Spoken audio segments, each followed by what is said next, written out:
সম্মানিত শ্রোতা দর্শক মণ্ডলী, বর্তমান বাংলাদেশের চিত্র তুলে ধরতে একটি প্রতিবাদী কবিতা লিখেছি। নাম মানবতার বিপদ। এটি পাঠ করে শোনাচ্ছি। অতি ভারত বিদ্বেষী, বিষে বিষাক্ত বাংলার বর্তমান রাষ্ট্রীয় নেতৃত্ব মোটেও ভাবে না কি তাদের ভবিষ্যৎ, ভারতের সর্বনাশ মৌলবাদীর উৎসব।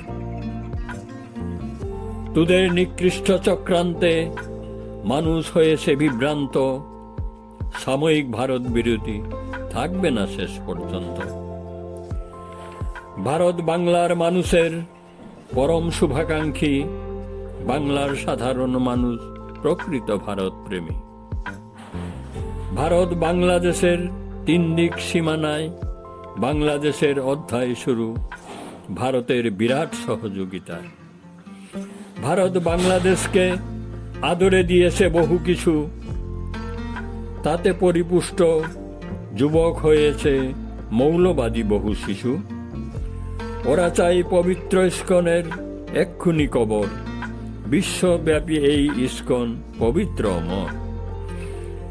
ইস্কন বিশ্ব শান্তি সম্প্রীতি সেবার মহান ধর্মীয় দূত, রাজনীতি জাতিভেদ ঘৃণা হিংসা মুক্ত অগ্রদূত।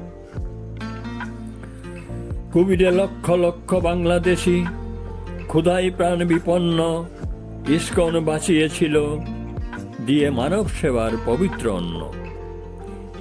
একটিও হিংসার নেই কোনো নজির বিশ্ব ইস্কনে, চুপ কেন ইউনুস মৌলবাদীর এই হুমকি শুনে? জেনে রাখো রে বিপদগামী হিংস্র মৌলবাদী, তোমরা সুন্দর মানব সভ্যতার ধারাবাহিক অপরাধী। ভেবো না তোমরাই বিশ্বে শেষ কথা বলবে, বিশ্ব মানব তোদের বিনাশ নিশ্চিত লিখবে।